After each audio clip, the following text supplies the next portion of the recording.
Hey everyone, welcome back to Urgent Care Stories. Thanks for tuning in for another episode with us today. We're back in the car today instead of the office. Just thought we'd change scenery a little bit. It's really just because I've been so busy and I haven't had time to film these until later in the night when I'm working late shifts. But had a little time today. Day's a little slower, so here we go.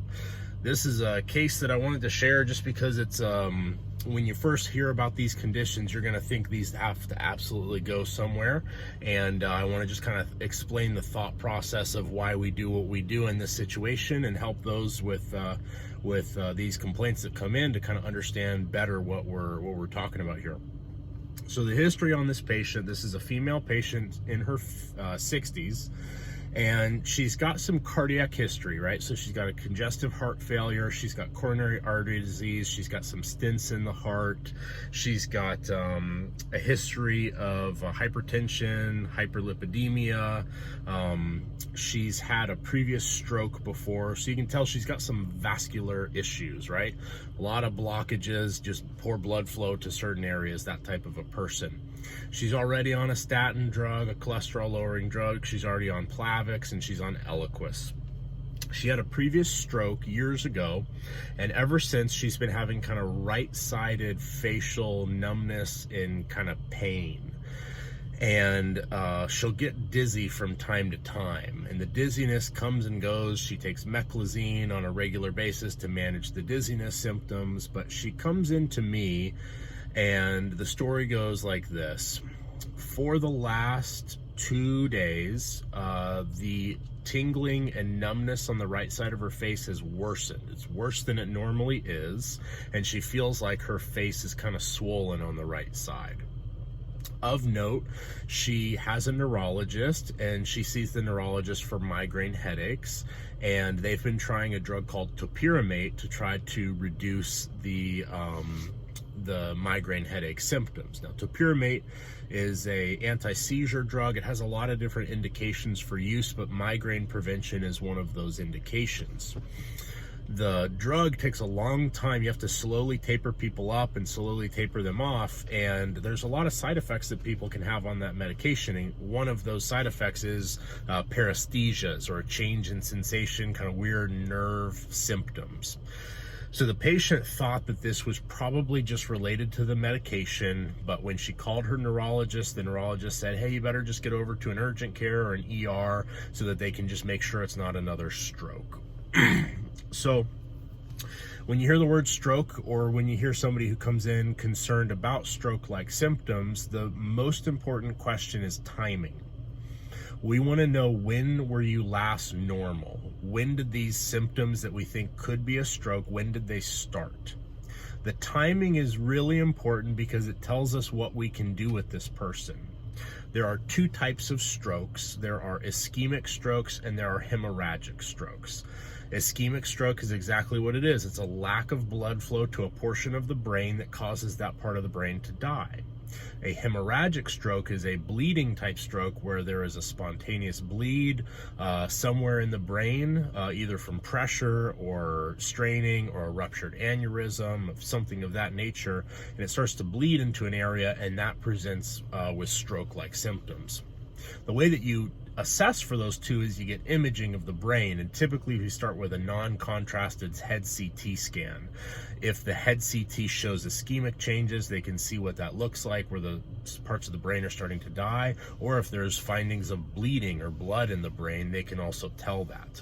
Sometimes if they have a negative head CT but the patient presents with stroke-like symptoms, they'll go on and do an MRI to get a more detailed look at the nerves and the brain tissue itself, just so that they can further confirm. But timing is of the essence, because if it's an ischemic stroke, meaning a blood clot, and they're within the first 3 or 4 hours of last being normal, you can use a drug called TPA, tissue plasminogen activator. That is a clot-busting drug. It breaks down the blood clot wherever that is in the body, and if you give it to people with strokes within the right time frame, you can almost 100% reverse that stroke and reperfuse that part of the brain, and it's like you undid the stroke. It's an incredible drug. It's really amazing, but timing is really important, because the further out you delay care, the cells die, they lose blood flow. There's nothing you can do to revive them. They're gone. So timing is of the importance to ask about. So that's my first question when people come in like this is, when were you last normal, or when did you first notice these symptoms? If they say it's within a few hours, then I'm not even going to evaluate them any further. I'm going to send them right to the emergency department because they have TPA, I don't. They can get you in and do a stroke workup, get the CTs done and everything, and try to get you that medication as soon as possible. So time is of the essence. If they say, oh, well, I was normal last night and then this morning I woke up and I'm not, you can't assume anything. You have to assume it's outside of the window, so those don't work. If they said, oh, well, yesterday the symptoms started, or 18 hours ago, whatever, then it's outside of the window. So this is a situation where she was outside of that TPA window.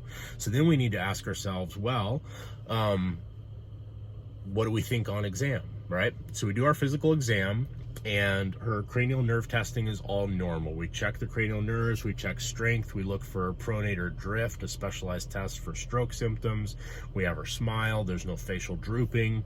I do sensation around the face, and the best that I can with what I have at my capabilities, but she has fairly good sensation on both sides of the face. I don't see any swelling, I don't see any redness, her pupils are reactive, so everything on her nervous system exam looks normal.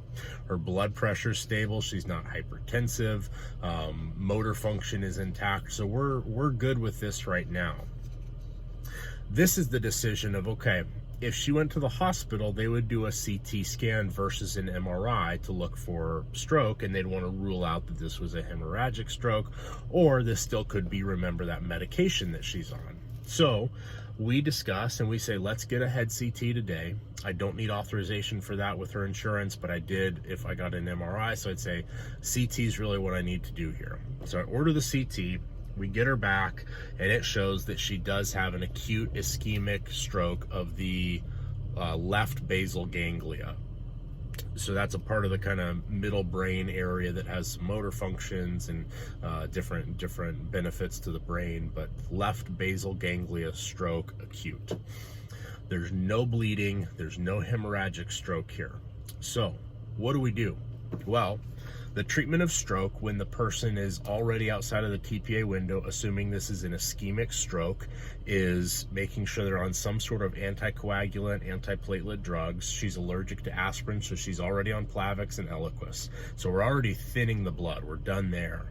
We also put them on some sort of a statin medication to try to stabilize the plaques that usually break off and cause these clots down the road. She's already on a statin. At this point, we say there's really nothing else that we're going to be adding in. She doesn't have significant motor weakness, so this isn't really somebody who needs to have kind of rehabilitation or physical therapy type stuff immediately. So really we say, look, this is what we got going on. You have this stroke. That's what's causing these new symptoms. But we really don't need to send you to the ER because they're not going to do anything. They're not going to admit this woman. They're not going to do anything we didn't already do. They're just going to scan her, say the same thing we did, and then ship her out the door and say, follow up with your neurologist.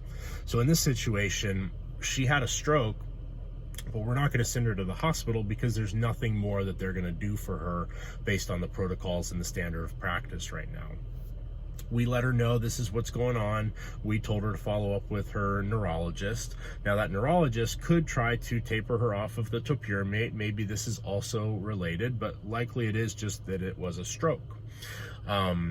So that's the case itself isn't really a crazy case. It's a pretty straightforward process here. Presentation was just kind of the tingling that's worse than normal on the left side of the right side of the face. But what's important is just understanding who needs to go with those stroke symptoms and who can stay as an outpatient or who does not need to be admitted to the hospital. And timing is the most important thing there. Now, let's say that we did this CT and it showed that there was a hemorrhagic stroke. That would be a different situation, right? Because they'd have to probably consider reversing some of her anticoagulants. They'd want to get her in and maybe have a neurosurgery evaluate her and see if they need to do anything procedurally to stop that bleeding. So that's a completely different story, and I would absolutely send that person to the hospital, assuming it was a hemorrhagic stroke.